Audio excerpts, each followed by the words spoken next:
We got a chance to talk to Mr. Eric Roberson. Check out the footage from that interview. Hey guys, what's up? I'm Donna Jones here for Spotlight with the one and only, so talented, Mr. Eric Roberson. How are you? I'm great. How are you doing? Good. Thank you so much for joining us. Thank you for having me. I appreciate it. Well, yeah, I know you have a busy schedule today. You're performing tonight. Right down the street. Yeah, it's going to be nice. So let's talk about your current project. I was listening to one of your songs, She.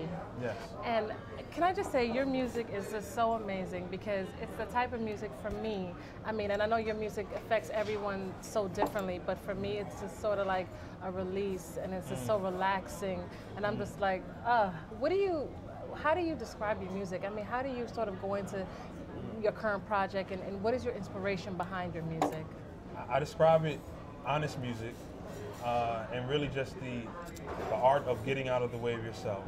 You know, wow. And to me, it's there's a bigger picture. Right. I'm usually pretty much just chasing a sound in my head. I have an idea of what I want or right. a character I want to portray, and I'm just trying to mold that. So it's a lot of just getting lost in the song. That particular song, She, is really, to me, it's about. You ever like wake up and remember that you're in love? Like, you know, like. Yeah. It's here. You know what I mean? Like, you know, like yeah. It's that good, that I'm just falling in love, good feeling. I wanted to capture that. You know what I mean? I wanted to capture that brand new, I can smell her on my pillowcase smell. You know what I mean? And I was, you know, so each song, you know, whether it's a pain song, whether it's a happy song, whether it's a life song, you just try to capture who you're portraying in that song, the true right. feeling of that person.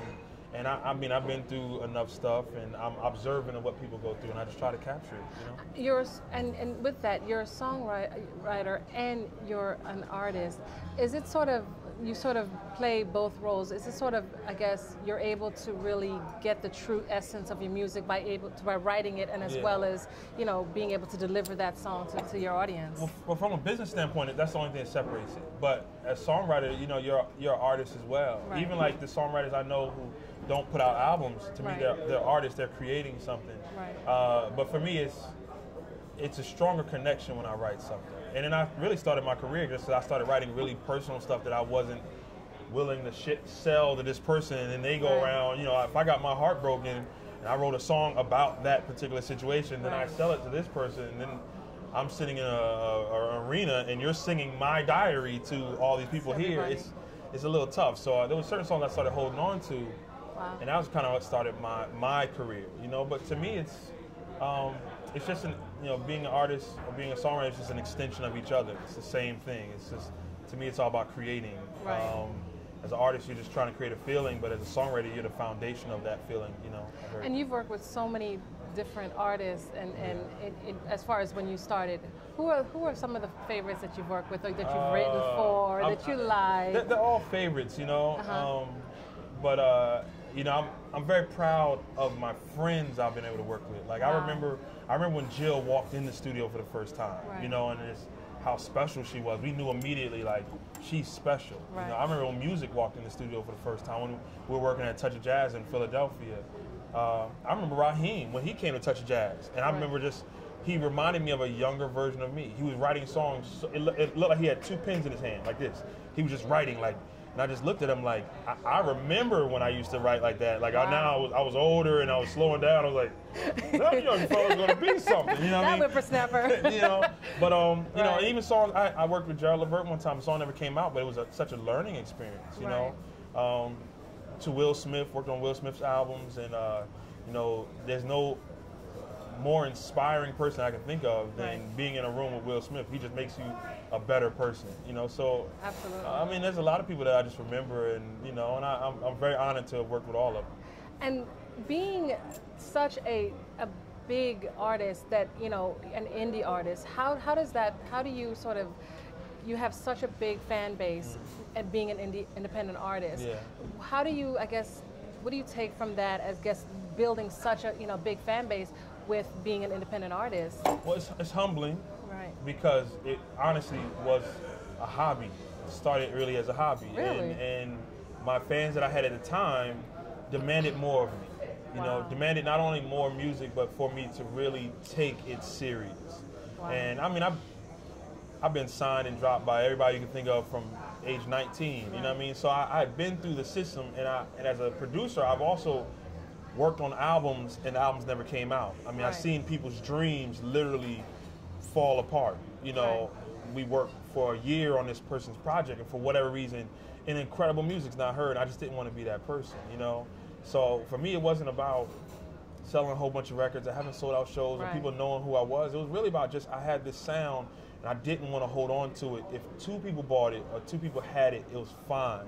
So do you feel like you have that personal connection with your fan base, just being able to, you know, being a little bit more intimate, and you have, I mean, even though it's such a big fan base, you know, you have that personal connection. Yeah, it's, I feel like we've earned every fan we got. You know what I'm saying? We didn't have a machine working it to win them over. We literally got on stage, performed, and then stood at the door and said, I dare you to walk past me without shaking my hand, sign the mail list, or buying a CD. Like, I dare you. You know? And we did that for years, you know what I mean? And it started paying off. So then when you came to a show, you brought somebody with you. And then next year, that person you brought somebody. And it just, you know, I remember literally one of my first DC shows was in the basement of Bohemian Cavern. You know how small that room is? Yeah. We had like 100 of my friends in there. It wasn't really like fans. And to now that we're, you know, we've sold out, you know, U Street Music Hall, and we've done 930 Club and stuff like that. It just shows that it can grow, and and it definitely has grown. You know, and I just wish you continued success. You're such a talent, such a talented artist. And I don't know if you are willing to maybe give us a little taste of Mr. of your talent, and just maybe sing a little something for us while we go to commercial. While we go to commercial. This is Spotlight, right? Yes, sir. Okay. We are getting ready for a song tonight, while we are doing an interview on Spotlight. Donna, she's looking so lovely here. I am glad you lent an ear. We have people all around, and even when you hear this sound, I apologize if sometimes I clown. Maybe sometimes I joke around too much. But I just want you to keep in touch with all the things we do. So maybe can I borrow you for a second or 2? Or maybe a song you want to hear. Oh, and one day I will disappear. But check it out. You can also get W. Ellington Felton's albums as well, because I think he's dope as hell. Oops. We have a young one listening to Eric Roberson, Donna, Spotlight, and we're through. Thank you so much. We'll be back with more Spotlight. This is Donna Jones.